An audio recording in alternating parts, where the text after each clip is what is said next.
Hey y'all, and welcome to The Cutest Little Thing. My name is Andrea, and I am so glad you have stopped by my channel today to watch this video. If you are new here, I am so glad to have you. Please let me know in the comments. And if you've been with me before, welcome back.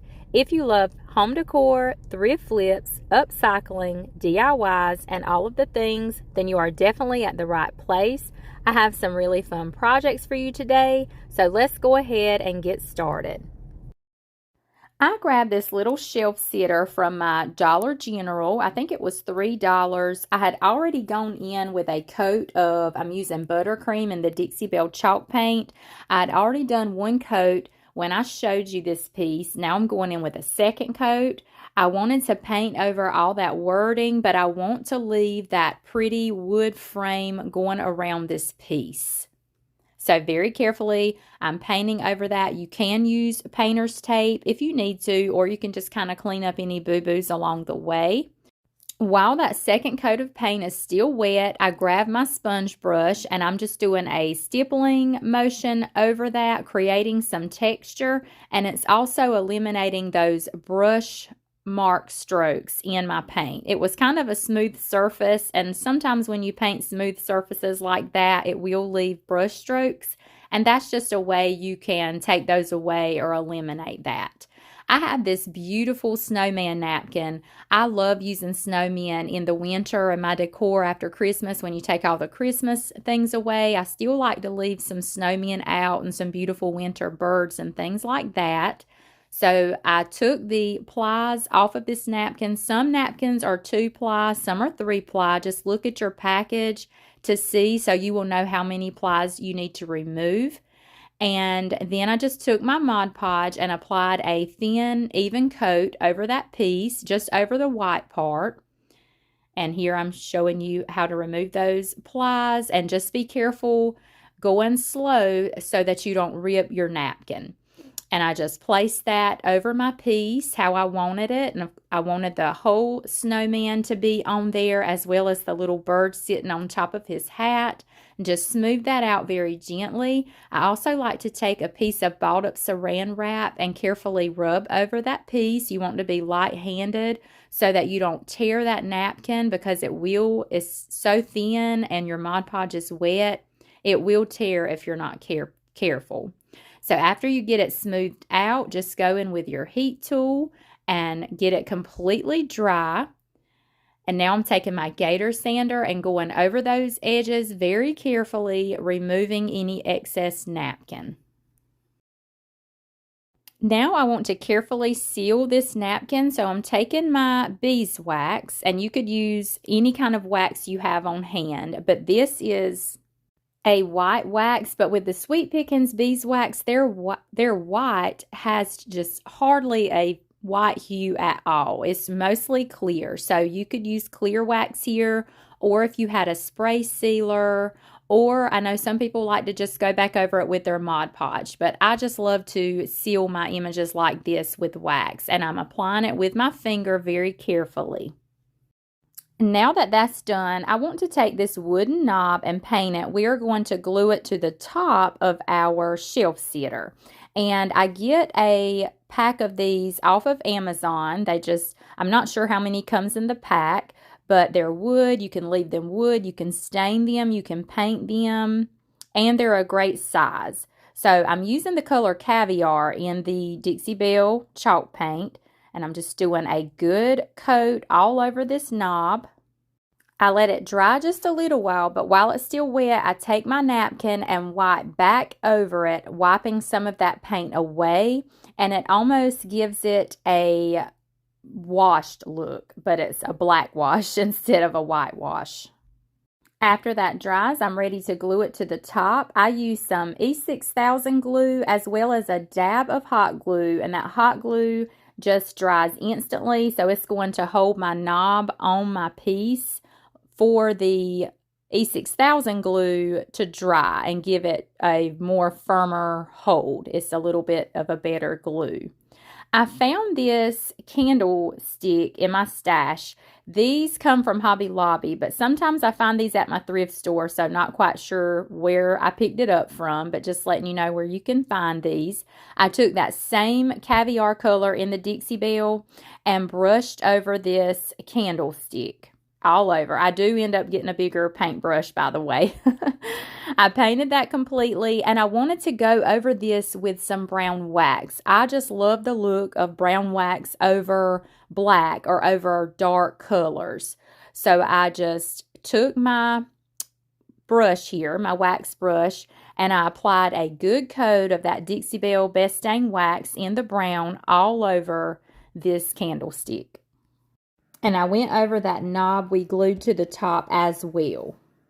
Now we are ready to glue our candlestick and our shelf sitter together. And I apologize, that was not E6000 glue that I was using. That's Gorilla Wood glue with the hot glue, although you could use E6000 glue. So I apologize for that mix-up. So just a little bit of the Gorilla Wood glue as well as a dab or two of hot glue.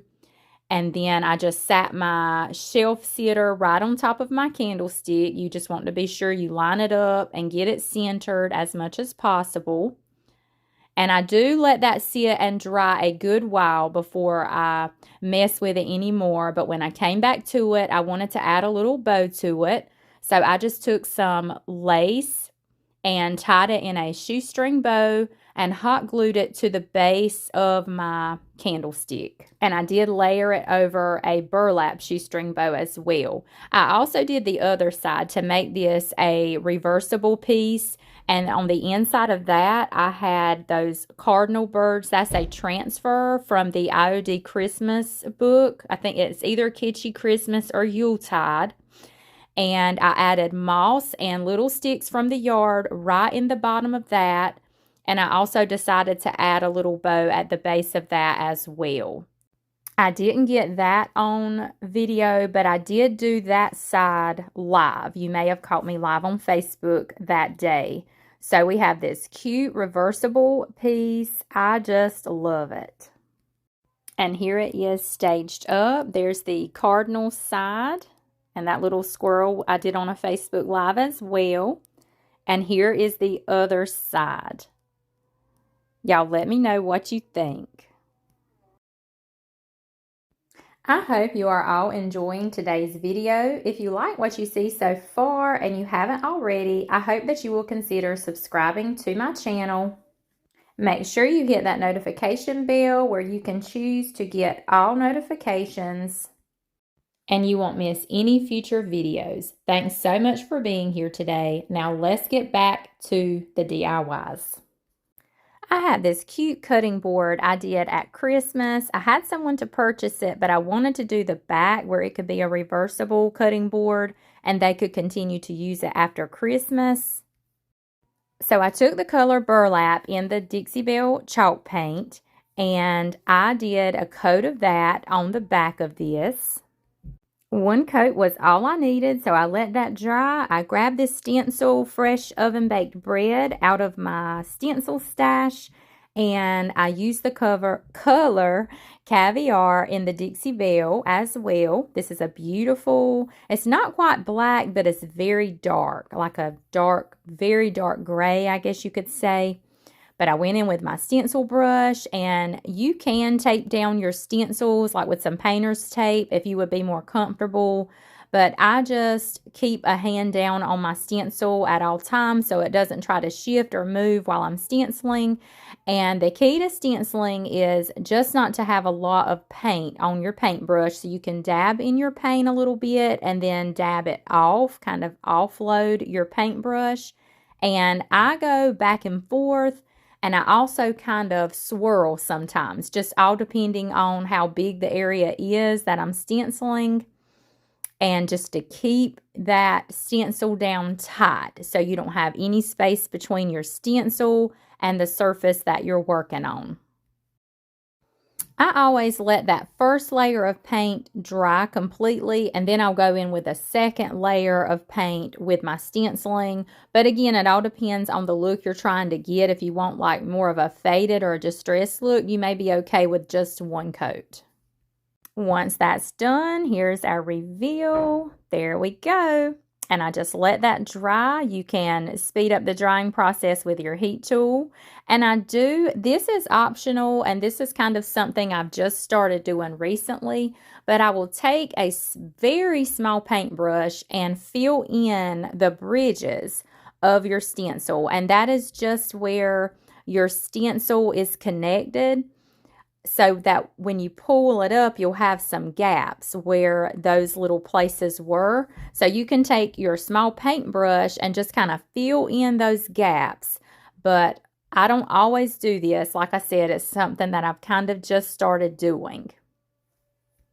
There's little indentions all around this cutting board that kind of reminds me of snowflakes, but I want to cover those up. So I'm taking these half beads, these wooden half beads. I get these off of Amazon, and I put down a piece of tape, and I'm just sticking them to that tape so that I can paint them. I'm going to paint them that same caviar color. I did do 2 coats, and I had to take a smaller paintbrush and kind of get around at the very bottom, but that paint is perfect just to hold those in place, and you don't have to hold them and get paint all over your fingers while you're painting them. Once they were dry, I just peeled them up off of that tape, and I hot glued them over those little indentions, just one over each indention, just a little dab of hot glue.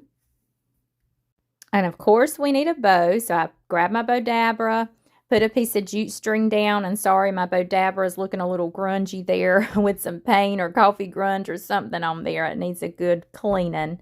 So I grabbed some of my Jubilee homespun fabric, just a couple of different styles or designs, and just made me a few loops, made me a couple of little tails to hang down.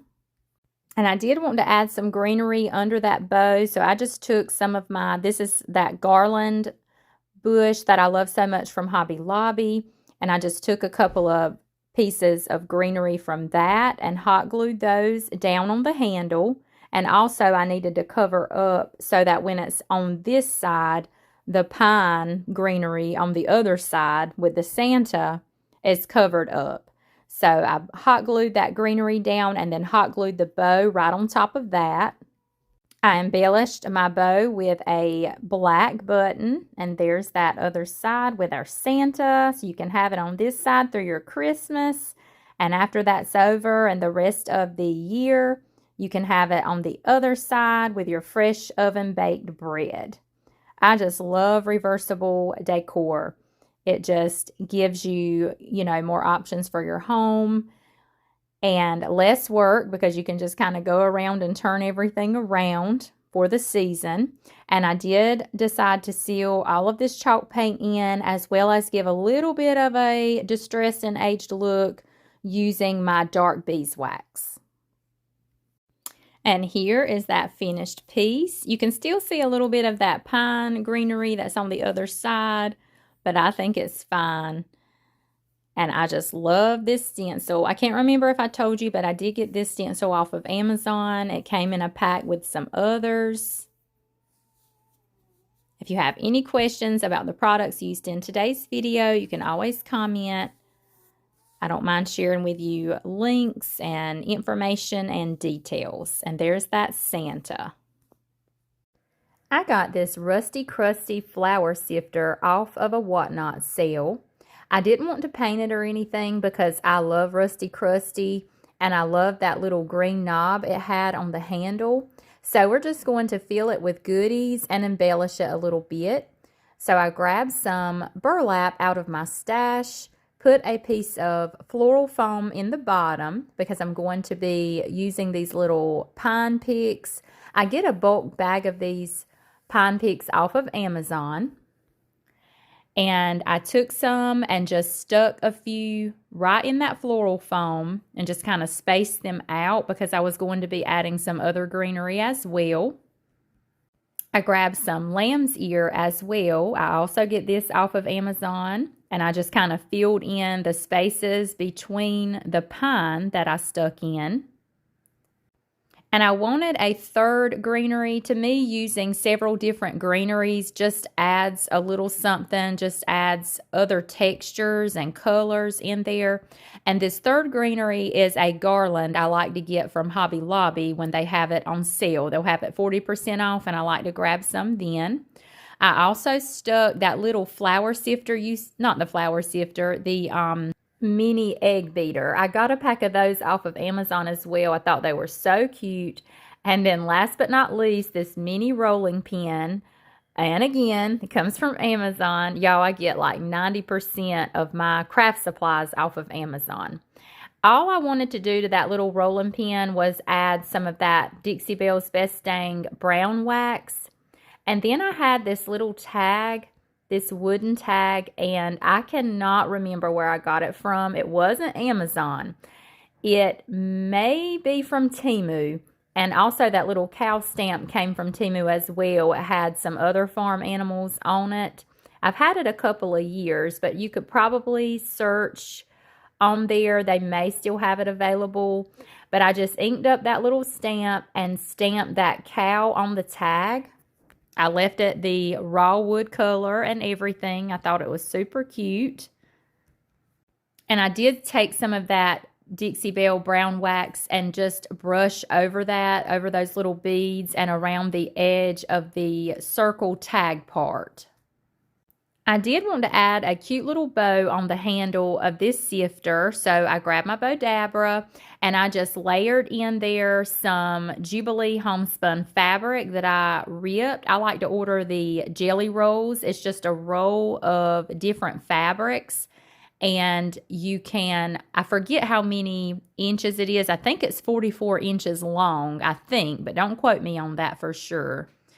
But I just grabbed some of those different fabrics, placed them in my bow dabra, and you can put as much or as little fabric in there as you want, all depending on the size of the bow and the thickness that you want to go with. And I grabbed 2 little mini rusty bells from Amazon and hot glued those right in the center of that bow.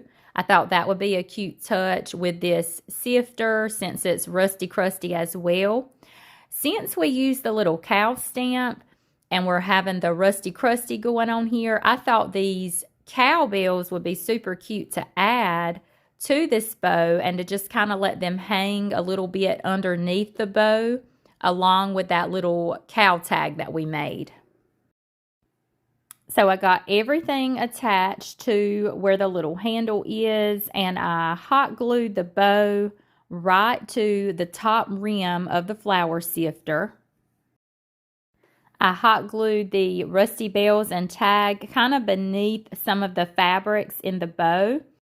And just like that, look how cute this flower sifter is. I love it.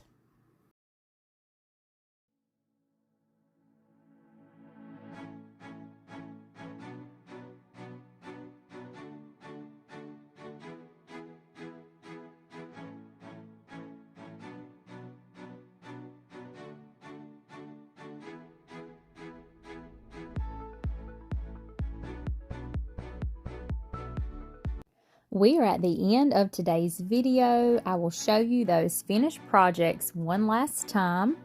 I thank you so much for stopping by my channel today to watch this video. Don't forget to leave me a comment. Also, let me know if you are new to my channel. And if you like what you saw today and you haven't already, I hope that you will hit that subscribe button and check that notification bell to be sure that you are receiving all notifications, just so you will not miss a thing and you will be notified when I upload a new video. I appreciate each and every one of you. I hope you have a blessed week, and I will see you on the next one. Bye for now, friends.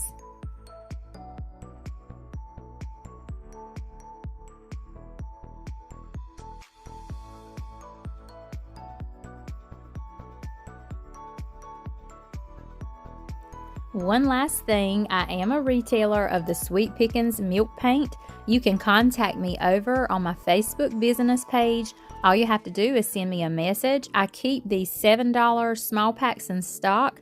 I have the paint chart pinned to the top of my page, so just message me the colors you would like to order, and I will send you an invoice through your email and get those shipped to your door. Thank you so much.